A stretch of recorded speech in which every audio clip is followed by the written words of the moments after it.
Well, welcome to Jefferson Liberty Radio, the voice of liberty in the Central Valley. I'm Matthew. Pat's back. Pat. I'm back. I'm glad to have you back. Behind the microphone. Thank you, Matthew. John's here. He's unfortunately not on a mic. Technical difficulties. I have his mic. Aaron's over there. He's also micless. We also have a special guest. But before that, I'd like to tell you about our sponsor for this episode. This episode of Jefferson Liberty Radio is sponsored by Owls Certified Safe and Lock. Owls offers locksmithing services and alarm systems for a range of applications, including burglary, fire, temper, medical emergencies, and much more. Owls has been locally owned and managed in Modesto for nearly 70 years, and with thousands of loyal and satisfied customers, you can be sure that Owls will not only meet but exceed your needs. For more information, call 1-800-700-4780 or go to owlsalarm.com. That's ALSALARM.com. Thank you so much to Owl Certified Safe and Lock for sponsoring our show. Pat, take it away. Well, I'd like to welcome Charles Dossett to our podcast, Jefferson Liberty Radio. Welcome. Awesome. Thank you. Welcome, Charles. I appreciate the invite. Yeah. Charles, you're running for District 10 representative for the U.S. Congress. Is that correct? That is true. I did that right. We technically filed our paperwork April 2nd to become a candidate, and then we started our committee last week. Mm-hmm. So we now have a campaign committee, and we're officially filed with the Federal Elections Commission. Okay, very good. How is that nerve-wracking, or that's quite a process, isn't it? Or what is that like? Tell me just a little bit. You just fill out paperwork, and that's it. Well, just never mind. Yeah, that's all. That we don't need to go into. It was nerve-wracking, I think, making a decision to start the campaign. Yeah, then trying to figure out how do you balance your life between being a business owner, being a husband, being a father, and then also being a candidate for Congress. Yes, that can be a little nerve-wracking. I can only imagine that. I've led a very busy life, and I'm busy all the time. I can't imagine adding what you're adding to your life, and on top of all of that, I think it's worse on my wife. Yeah. I'm gone a lot now, talking to people and doing these events. So she's like, "You're not home enough with our baby." You got to get her out there and help you out. Well, a lot of the events we go to, I bring my daughter because that 2 hours in the evening is all the time I get with her. Yeah. That's good. That's good. Good PR there too. Oh, she's pretty, so she's pretty. But she's only this big. I know. I saw her, and I saw your wife. Very, very beautiful. And we just had beautiful women in your life. We had her first birthday on Sunday. Oh, nice! And so we had a big party, and it was amazing. Very. So I love the place called the Ice Cream Company over on Coffee or Oakdale. Oh yeah, yes. I didn't know it's a nonprofit, and they actually train people. But for my wedding and for that event, they made a special flavor of ice cream for us. So I cool. love them to death. Bonnie's very, amazing. Very good. Well, Charles, we're going to get into some questions to ask you. Since you're running, we'd like to let our audience know more about you. So you're running for District 10. Can you give us some background? How you got into politics? Who you are? So my background in politics, I have no background in politics. And I think this is what makes me a strong candidate. I don't think politicians make good politicians. We need people in Congress, and at least at the federal level, who know what it's like to lead an everyday life, to run a business, to be a soldier, to be a veteran, to be a husband, father, people who have spent their life doing stuff for this country and doing stuff for others and producing, and not electing just someone who sat on the city council and then sat on the board of supervisors, or someone who was in the assembly and now they're in the federal government. I don't understand how that makes you a qualified candidate to lead our government. Mm-hmm. So you're looking to represent. You want to be a representative, not a politician. I want to use the word statesman. Okay, right? That'll work. I want to be a statesman, not a politician. I'm here to represent our district and all of Americans, actually. Obviously I'm a combat veteran, so I have a special place in my heart for combat veterans. I'm a business owner, so I have a special place in my heart for business owners. Mm-hmm. So I want to represent those two groups. Then I also want to represent everybody in District 10, in our district. Okay. I want to be... We should be number one, though, right? Yes, we're number one. Okay, good. But there is 23,000 combat or veterans in our district. Oh gosh, yes. And there's countless businesses in our district. Yes. And I'm tired of this, of what I'll call the leftist liberal media that we know seems them. like we know them well. They're hating on business owners right now, and they're hating like Amazon. Amazon didn't pay any taxes. Amazon paid $2 billion in taxes last year. Yes. Well, I think we need to shop locally. Amazon is not the problem in America, right? Right. The leftist liberal politicians, like our currently elected representative, that's the problem in America. Mm-hmm. Mm-hmm. That is one of the problems, that's for sure. John? So, go ahead. How I got into this. Please.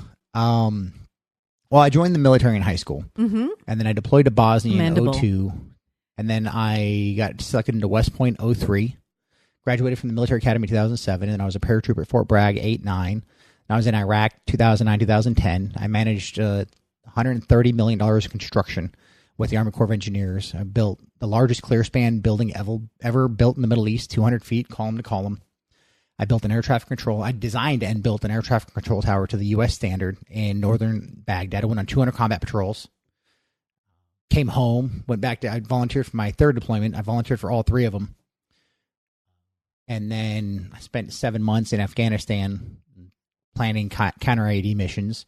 Came home, got out of the military in 2014, moved to the Valley, and then started our construction company in 2015. And my wife and I have now been running that for about 3 years. Mm-hmm. So where are you originally from? Well, I was born on Travis Okay. Air Force Base. Okay. My dad was in the Air Force. I was in Air Force Bragg. okay. So we moved around a lot. So we didn't really have roots.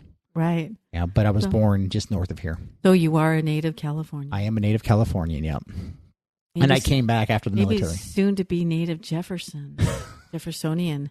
John, did you have anything? Do you have a question for You Charles? want to continue about yourself a little more, or Well, Is there anything more? I mean, I think I gave you the gist on me. okay. By the way, thank you so much for your service to It our was country. my pleasure. I ask definitely everybody appreciate that. to, when they see a Vietnam veteran, shake their hand. Those guys, when I came home, everybody shook my hand. Well, And we also got some information one time when we had Kevin Fox here. Do you know who Kevin Fox is? no. You should learn. We should introduce you to him because he's doing a lot of work for the veterans. He said to not only thank them but ask them how they're doing. Yeah. And that's where we need. Where we need to be. When my generation of veterans came home, we were bought dinner, we were told thank Yes. you, and we had massive supports. Yes. And most of us volunteered to go fight this war. Right. The Vietnam veterans were sent there against their will most of the time. Yes, And then they were the enemy when exactly. they came home. I have so much respect for them. Amen, brother. Awesome. That was my generation. All right, so now to the hard my ones. generation. Now it's John's turn. Now it's John's turn. Well, you and I have had We had an chance amazing to conversation. converse in the past, and I shared some of my personal ideas with you. Have you had a chance to review that information? I did review it, and I thought about it. Okay. Yeah. So you're talking about the Reapportionment Act. Right. So now that I've brought you up to speed, if elected, would you support a reapportionment of the House, since the last time that happened was 1929? I would need to see more facts on the legislation. What are the financial costs, and what does it look like? And I think, as we talked a couple weeks ago, I don't support it expanding the House of Representatives. It's going to cost billions of dollars a year. Right now, the House costs about $2 billion a year to run. And so if we double or triple the size, now you're at $6, $8, $10 billion a year. And I don't want to bring in that debt. But if there's a way you can do it without bringing in, if we can keep it at $2 billion, I'd surely look at it. But I don't want to see us start to hire, 2,000 new staffers and 2,000 new lobbyists and all this other stuff. So yes, I'll look at the proposal, but I got to see what it's going to cost. Right. Well, I mean, we need to get that out to the listeners so they know where you're at. Definitely. My goal is to ask every candidate that we interview the same questions so that we have a fair playing field for all of you. Oh, I appreciate it. I think it's a have very to- novel idea, and I like your idea of trying to get better representation. I just want to know what the cost benefit analysis is. Right. Have we even looked into that, John? The cost benefit? Have you looked into that? No, because in my opinion, we have precise delegated or enumerated authorities for the federal government, and representing us has the utmost importance. Would take precedence to me over what it would cost to be represented. Yeah. Well, yeah. Once we were properly represented, in my mind, then those cost issues could potentially correct themselves. Now, I understand Charles's point where he's a numbers guy, businessman, and he wants to see that number. And I'm not discounting that. My own personal belief is if we had adequate representation, then and we were electing statesmen like Charles, who want to know what the bottom line is, who are concerned with that, then that corrects itself. For the last it would probably 10 years, I've been saying the number one risk to our national security is our own deficit spending. I said this when I was in the military. I've been saying it since I've been out. And if we don't control how we spend money, we don't start making hard decisions, we're going to bankrupt ourselves and we're going to destroy America. Well, true. That we all know that. That's probably, that is a huge elephant in the room, isn't it? Well, right. I mean, because we have to budget ourselves in our homes and our businesses. Yeah, and they don't in Washington. And we have to have respect for Charles in saying that, hey, he wants to look at the cost of something before he supports something. Absolutely. Let's not be quick to jump on someone else's bandwagon because one candidate or the other says, what's the financial cost to us? Right. Well, you got to be smart about your... Okay. If the financial cost is within reason, I believe that every candidate would support reapportionment. Well, I think what I told you a couple of weeks ago was if we could go back to a part-time Congress or do a novel virtual idea, Congress Charles, and leave yourself running your business and you're in your district 99% of the time and maybe you only go to Washington to declare war. Right. Then I would be probably okay with with changing it to 800, 900, or 1,000 people. But I don't see to do this, you'd have to triple the size of the U.S. Or the office space in D.C. You'd have to triple the size of the state cap or the U.S. Capitol. So there's a lot of other things we'd have to look at to see what is it going to cost us to do that. Right. But if it's a part-time, I know, which would be a really good idea. I want you to ask this question because I think you've got it down a little bit better than I do about the top two candidates. Well, the primary. I'm kind of. I've already been filled in. Charles and I had, about an hour and a half conversation after he spoke to a group of constituents. He stayed after and spoke with me for a good hour and a half, and we have to respect him for that. He's willing to listen to us, and I already know the answer, but so that our listeners can know the answer, we in California have a top two primary system. We're going to be going into this primary next year with several members of one political persuasion and Mr. Harder of another. How do you feel about being involved in the top two primary, and do you think it's possible to primary the incumbent representative? In primary him out of the race? Correct. I don't think it's possible because one Dem's going to run against a bunch of Republicans. Right, so the Republicans are going to split the vote, and the Dems are going to vote for the incumbent. So the chances of him losing in the primary are probably slim. So when I was at West Point, I had a boss of mine, a teacher of mine, tell me, Charles, care about what's in your lane. And my lane is federal politics, not state level politics. So I'm not going to really care either way. It's the battlefield we play in, so it's the battlefield we're going to win in. Okay, right. We'll win the race no matter what. If it's open, if it's closed, if it's two-party system, I don't care. We're still going to win. So I think it's good attitude.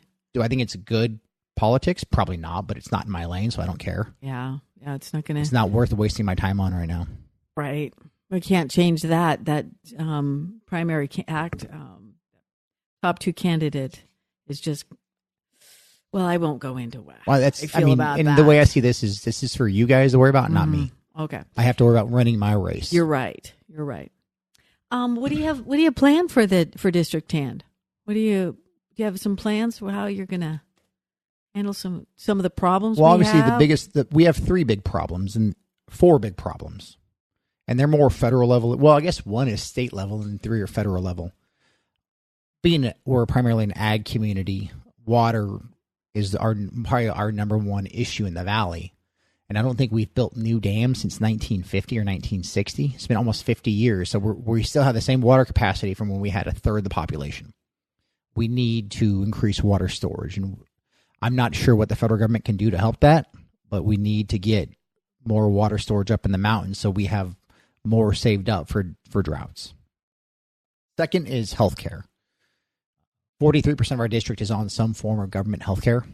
I think primarily expanded Medicaid is where most of them land. And I'm a compassionate guy. While I don't like big government, I do understand that people need help. And so we have to figure out, how do we rework this broken healthcare system? The Affordable Care Act isn't the answer. And so we have to figure out, how do we work that so we take care of our constituents?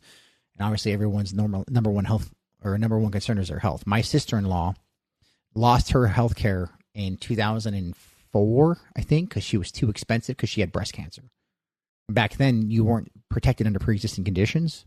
So she either capped out or she was just dropped. I don't know exactly what happened, but to me, it's just morally broken that we as society won't protect those that are needy. And, she did nothing wrong. She was carrying her 3rd child and she got breast cancer. So I feel, as good moral conservatives, we need to say she gets protected. I'm going to pay a little bit extra to protect her. We need to come up with a healthcare, as conservatives, we need to come up with a healthcare plan that sells ourselves and sells our plan to the American people, but it's based on conservative values. We have to stop this push toward universal healthcare. It's not going to work. It's not going to work. And the other thing I talk about healthcare is I ask anybody I see, name one thing the federal government does great. Yeah. And name me one thing they've done to prove they deserve a 3.4. Have you ever gotten an answer from that? No. You want to give them a $3.4 trillion a year promotion. Name what they do well right now that proves they can handle that extra responsibility. They can't. I want everybody to have health care. I really do. Mm-hmm. I would love every American to have health care. Mm-hmm. But the government giving it to you is not going to fix it. It hasn't worked in Europe. It's not going to work here. We have what I call American problems, right? We have American greatness, which means we work hard, we play hard, mm-hmm. and we sometimes don't live healthy lifestyles. So our healthcare is more expensive. And we also we are the world's protector. So we have the cost of our military that Europe doesn't have. Their style is not going to work here. That's a good point. Third is immigration. This is going to be a hotbed topic in our district because yes. over 40% of our district is an immigrant, or they actually are Hispanic. And 25% of our voting bloc is Hispanic. And my wife's a Mexican immigrant. We got her citizenship in August. And I bet that was wonderful. So being a military guy, I love America. And when you put me in a pro-America room, it just fills my heart.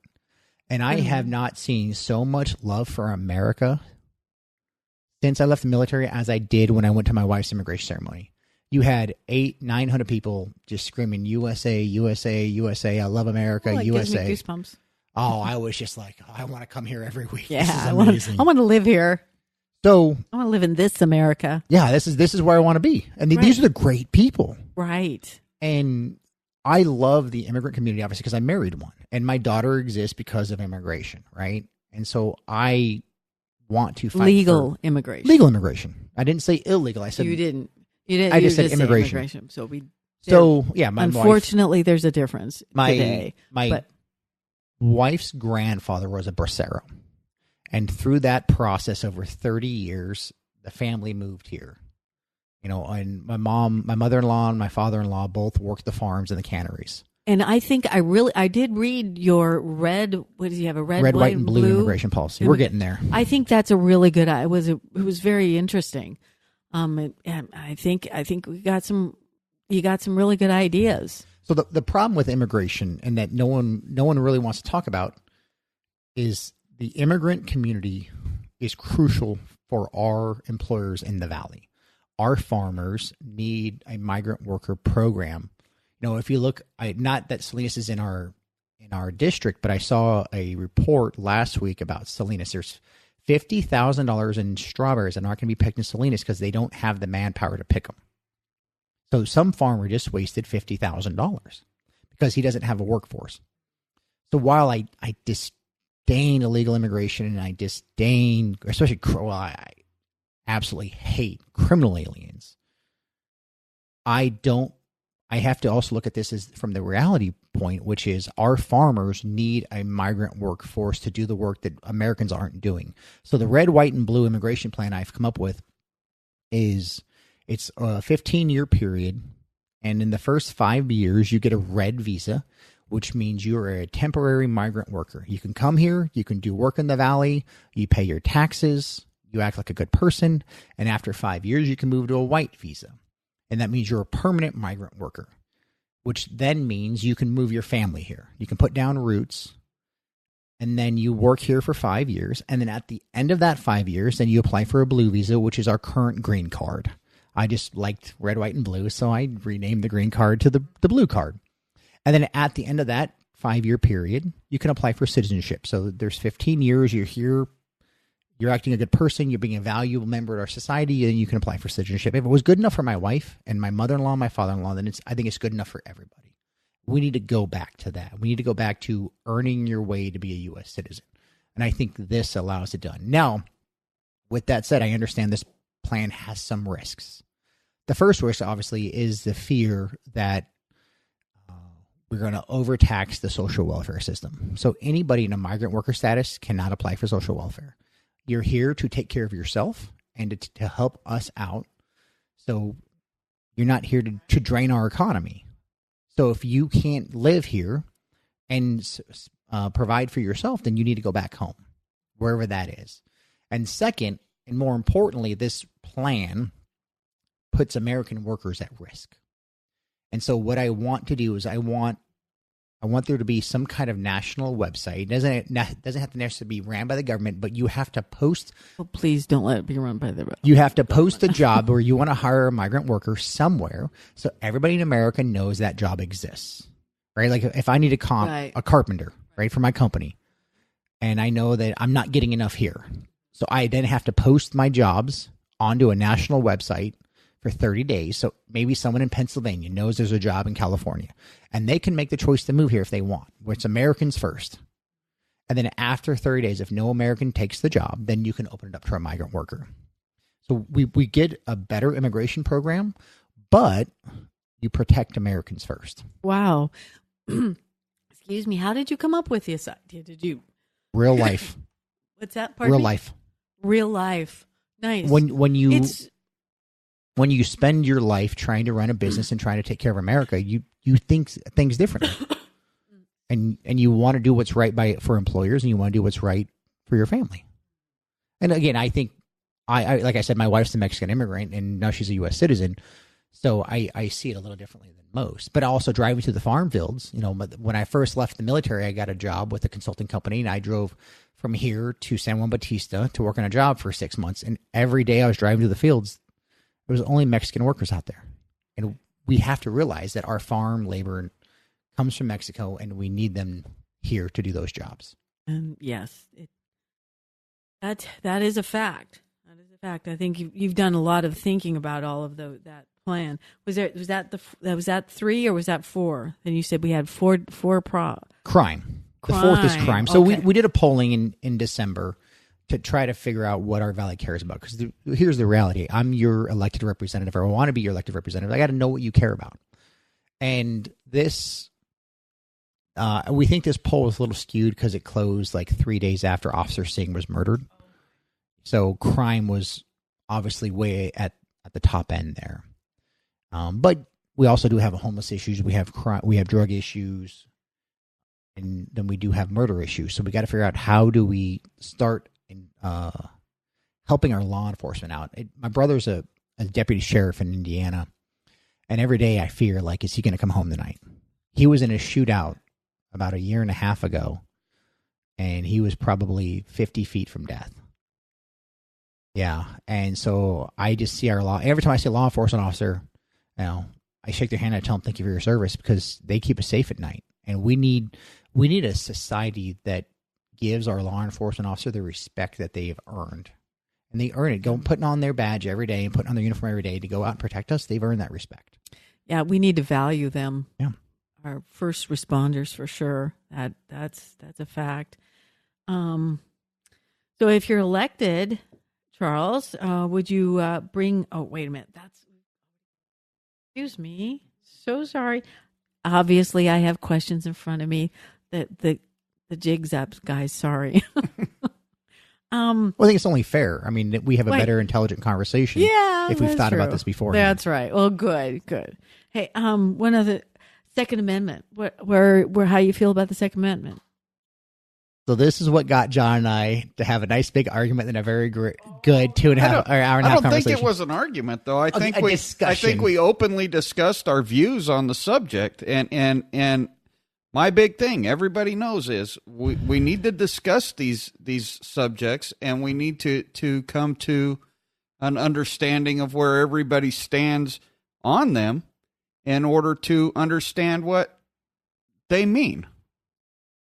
So my belief in the Second Amendment, I've had a concealed carry permit since I was 23 years old. I didn't bring my gun with me today, but normally I have my gun on me. I own 2 ARs, and I own probably 10 or 12 other firearms. I'm a big Glock guy. The guy who taught me to shot Glock, and I figured if it was good enough for a Green Beret sniper, it's good enough for me. Good. So I greatly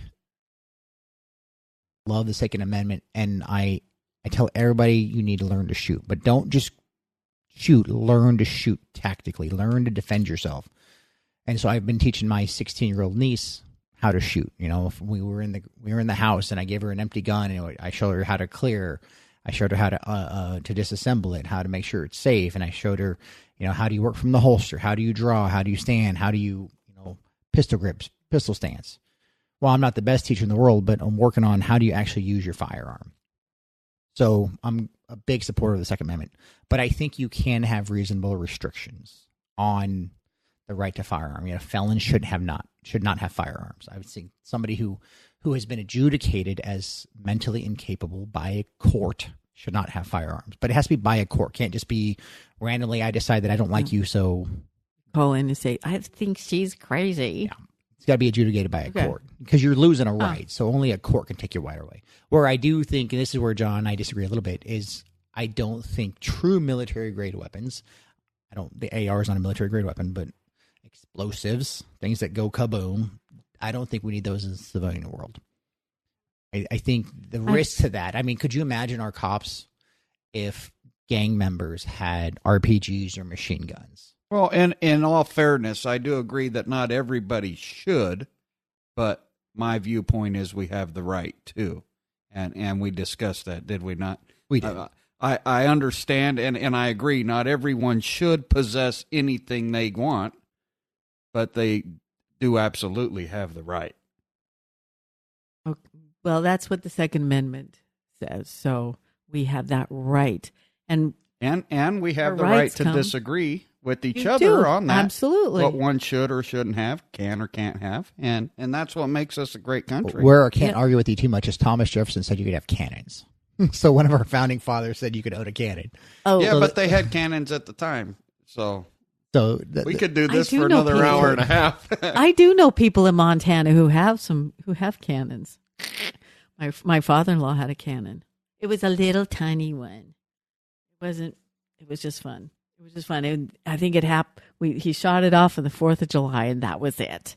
Just to let everybody know he wasn't a radical. Anyway, sorry, honey, for putting that out there. So there we go about the Second Amendment. We know how you stand on that. So that's good. If you're elected, will you have an open door policy? Will you maintain it for your constituents? Well, the answer is yes, but the reality is it will be hard. It'll be difficult. I can't talk to 500,000 people in a year. I can't talk to 500,000 people in 2 years, right? So we will have an open door policy, but getting in to see me may be difficult just because of scheduling, right? And anybody who says, yes, you can come talk to me, they're lying to you, right? You're gonna have to be in DC. You're gonna be here. I mean, we can do our best and be as open as we can and go out to events and talk to people, and that's what I believe we have to do. But I'm not going to sit here and lie to you and tell you can definitely come see me. Yeah. Because if I'm working 18 hours a day and I have an hour a day for constituents, or let's even say 8 hours a day for constituents, 30-minute meeting, that puts you 8 constituents a day. We'll say 10 minutes a day. Oop, time's up. See you later. No, and it's a very big. I want to be able to talk to everybody. Yeah, sure. But there are some realities and restrictions with time. Right. Well, I appreciate your candor. That's very commendable. And so, do you support a state split? We are working for the state of Jefferson. I'm not sure that do you know about the state of Jefferson? Have you done any reading about it? I have not done a ton of research into it, but I've done a little reading into it. You want to fill me in real quick? State of Jefferson is a movement to split away from California. What we have done is we have filed a lawsuit in federal court for lack of representation and delusion of vote. Our votes count, but they count far less than they do in the larger cities. Their wants and needs are way different than what we have here in the valley and up and down the rural areas of California. So thus we're trying to get better representation. We're trying to do that within a new state where we can start over. So that's where we are. So I understand the disillusion. I really do. And I mean, we look at our representative Delusion right now. or disillusion? Disillusion. Okay. And I look at our representative right now. I mean, he said he supports 9-month abortion. He said he supports universal health care. I mean, this gentleman does not represent our district, our valley. Not at all. And how he won, again, no one really knows. But it's not who we are as the valley. So and we're definitely not San Francisco or L.A. Right? We're blue-collar, hard-working people. Like we were talking when I walked in, I just got back from my job site where I needed to run and get a shower because I smelled so bad I didn't want to stink you guys out of the room. Thank you again for doing that. So I get the desire that you want better representation. I just don't. I'm not sold yet on the idea that the state split's the way to do it. Mm-hmm. And I'll tell you why. I think we can win California back. I think California is not actually a deep blue state. California is a purple state. But the problem we have is the Republicans have given up. And instead of splitting the state, let's start fighting for representation. Of all eligible voters in California, only 34% of them are registered Democrats. That means 66% of them are not in line with the Democratic Party 100%. We can win. True. We have to start fighting here, though. Well, we have to do something about the ballot. What's it called? The ballot where you can. You're referring to ballot harvesting. I'm referring to ballot harvesting. Charles has a view on that as well. I've heard it, but we'll let you share that with our listeners. Ballot harvesting is something we are not happy about. Maybe you can go into that. I agree with you. It's not the best way to play politics, but I'm here to win elections. So if I have to ballot harvest, I'll ballot harvest. I will do everything within the letter of the law to win an election. We can't sit here and say, I'm morally opposed to something, so I'm not going to do it, and then keep losing elections. What matters is winning. So if that's the rules, we win by the rules. Absolutely. Okay, I like it. Well, what is that? I mean, what's good for the goose is good for the gander. You can't get into a fight with one arm tied behind your back and wonder why you got your butt kicked. Yeah. Right. Exactly. We have to play by the rules of the game that we're playing in, or we'll never win that game.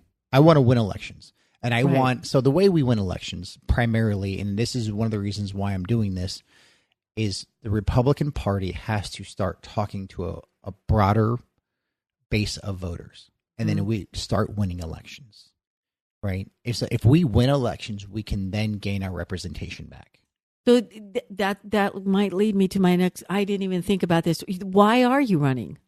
Why are you running for? Well, no one can see it, but I'll do it. I do this with everybody else. Okay, But you're going to show you a picture of the most beautiful little 1-year-old, your baby, my baby, and okay, that's why I'm doing it for her. I spent 15 years fighting our nation's wars. Then I left the military and I stopped fighting for our nation. And when she came along, I realized that I wasn't doing what I was meant to be doing, which is fighting for our nation. Then after Mr. Harder won, our Representative Harder won the election, and he talked to, like we said, 9-month abortion and universal health care. That's not the country I want. That's not the country I fought for. I fought against socialism. I don't think he's a complete socialist, but he's falling in line with some of those true socialists. And here's another funny stat. You know who has a better voting record? Conservative voting record, Alexandria Ocasio-Cortez or Josh Harder? The answer is AOC. She votes with Republicans. She votes with Republicans more than Josh Harder does because she's so far out there. She votes against her own party. like going full circle there. Yeah, Yeah, because she's just she's so far out there. She votes against her own party more than our representative who told us that he would not be a party man, but he's being a party man. that's true. And so we need to bring back the values that I think make America amazing, and we need to win elections so the country that I fought for and the country I grew up in is around for my little 1-year-old baby.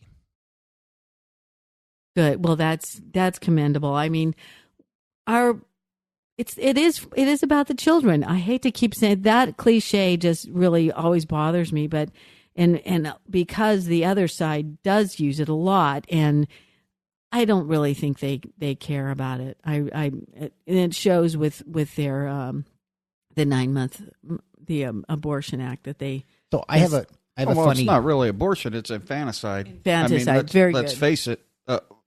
Our key rights are life, liberty, and the pursuit of happiness. If they don't ever allow you to have life, you can never have liberty or pursue any happiness. So what we have to decide as a nation is, at what point does life begin? Okay. So I have an anecdotal about this, and I tell almost everybody I talk to. It's about my mother-in-law. My mother-in-law, Mexican immigrant, got her citizenship like 15 years ago. I didn't know, but she never voted in an election. In 2016, I was heading to the polling place to vote for Donald Trump, and my mother-in-law said she wanted to vote. And I was like, you can't vote. You're not a citizen. She goes, yes, I'm a citizen. I was like, okay, are you registered to vote? She said, no. I said, well, then you can't vote. Little did I know in California, same-day registration's a thing. But we went over. I went over and voted, and when I came home, I told her, okay, Grandma Cookie or Mama Cookie, you can vote. She's like, great. Who do I vote for? And I said, I'm not going to tell you that. That's like, no. She goes, great, Charles. Who do I vote for? And after like 15 minutes of this, I told her, Mama Cookie, I'm not going to tell you who to vote for, but I'll tell you this much. If you vote for Hillary Clinton, you're walking home. Nice. And then, so she went to the polling place, and she voted straight down the aisle. Because as we were driving there, I explained to her that I'm a conservative and I believe in conservative principles, and the Republican Party lines up with my principles 99% of the time. So I basically vote down the aisle. And she voted right down the aisle. Mm-hmm. I tell you that story, I tell you this story. The next night, Univision ran a special on Hillary Clinton after she lost. And I guess they assumed she would win. So they had all these prepaid, pre-built hour-long specials up. In that special, they said Hillary Clinton supports abortion to 9 months. And Mama Cookie lost her mind. She's a Mexican Catholic. Right. And that is like the worst thing you could do. And I explained to the family that the basic Democratic platform is abortion on demand. I thought I was exaggerating, but I didn't feel like having a really long conversation with them, so I told them that. And 8 months later, or a year later, our new representative was saying, he supports abortion to 9 months. And New York and Virginia and Rhode Island are passing laws, or trying to pass laws about infanticide. Right. And so this is the Democratic platform, and it's not who we are. Mama Cookie is an atypical Mexican immigrant. She's strong Catholic. She's strong religious. She's strong family values. She's strong in providing for her family. Right. And it baffles me on how the Republican Party has not figured out that you actually need to talk to the Hispanic community, especially those Mexican Catholics. Yeah. Because they line up with you 100% in value. Mm-hmm. And if we can win the Hispanic vote, we will never lose another election. Right. Texas has done this. Florida has done this. California has not. And the Republican Party in California needs to figure out how to talk to those minority voters. We do have a problem with the Republican Party in California. I completely agree with you. I think, though, with our new chairman of the GOP, I think she's going to make strides there. I hope so. Well, how much of that attitude that the Republican Party has do you think is a misplaced ideal, a separation of church and state, where they don't want to bring religion into politics? But let's face it, our religious values should be reflected in how we come to a decision on what candidate would be best. And I believe our founders wanted that. Well, I think your religion drives your morality. Then your morality drives your policy. So the two are not directly linked, but there's a line between the two, right? I'm not going to say the Bible says this, so I'm going to vote this. But I have my religious beliefs, and it drives my morality as a man. It will drive how I pass legislation. But there is a separation between church and state, but it drives my morality. Right, but what I was trying to get at is, do you think that desire to separate the two, or the belief that we should have the two separated is what's keeping the Republican Party from, targeting the Hispanic community? I mean, and when I say Hispanic, I'm not just talking the Mexicans. We're talking the Guatemalans, the Cubans, the Portuguese. We have a very large Portuguese community that feels the same way as all Hispanics. And if we reached out to those people, we could absolutely take this state. I don't know why the Republican Party has not done it. Again, I am the newest person in politics in probably Modesto. I'm not into the Republican system. I'm not into anything when it comes to politics. I'm just a small business owner and combat veteran. I don't want to try to guess on what the Republican Party has done in the last 20 years in California. I know it's wrong. I know we're not going to win elections that way. I don't know why they did it. Well, there's a lot more to that Republican issue than I think you understand right now. I'll tell you about it, but I'm not going to tell you about it now. But I think right now, I think we're just going to say thank you for being here, Charles. I really appreciate you coming and listening or telling us your story, and it's such a good story, and your life is very commendable. Thank you. I appreciate the opportunity. And John, thanks so much for spending an hour and a half with me the other night. And I mean, I think we're going to, like you said, we're going to build a great friendship. We have to have those, like you and I talked, those relationships with our representatives or people in politics where we have like a most trusted status, a most respected status. None of this should be where we're afraid to talk to you, or you're afraid to talk to us. Or Mr. Harder's afraid to talk to me, or I'm afraid to talk to him. We need to all be open and reach out to each other, because I believe communication and understanding is key to building the more perfect society that our founders envisioned. Nice, John. We Very definitely well done. need to work on the communication between both the left and the right, the middle and the right, and we need to come back together. We need to bring that bell curve back in, so we have more people talking about how we make America better. I like how it. we improve this country. What a great way to end this program tonight. Thank you. Thank you, Charles, for being here. Thanks, guys. By the way, I was a woman in amongst all of these handsome men, and wow, just should have been here. See you later. Goodbye, everyone. Goodbye. I just want to give a huge shout out to Charles for coming on our show. Appreciate the time that he took out of his schedule to come talk to us. Great interview. Really, really appreciate it. If you know anybody who's interested in sponsoring our show, or if you are interested in sponsoring our show, you can head over to jeffersonlibertyradio.com or email us at sponsors@jeffersonlibertyradio.com. We're always in need of new sponsors. We definitely can't run this without the support of you, our listeners, first, and then secondly, also our sponsors. If you're a listener and you'd like to email us, we'd love to hear from you. We'd love your questions, your comments, your feedback. Email us at feedback@jeffersonlibertyradio.com or via our website, again, at jeffersonlibertyradio.com. You can also give us a call, 209-214-8099. That's 209-214-8099. If you do leave a voicemail and you leave a question on there, possibility of it being played on the show is pretty high. So give us a call, again, email, anyway, get in touch with us. Don't forget to subscribe to us in iTunes or your podcast player of choice. It really does help us, and you get the episodes downloaded straight to your phone. So if you're on our website listening to this, definitely subscribe to us so you get our weekly episodes. Leave us a 5-star rating on those places that you can, so iTunes, whatever podcast directory you have. We would really, really appreciate that, and it actually does help our ratings.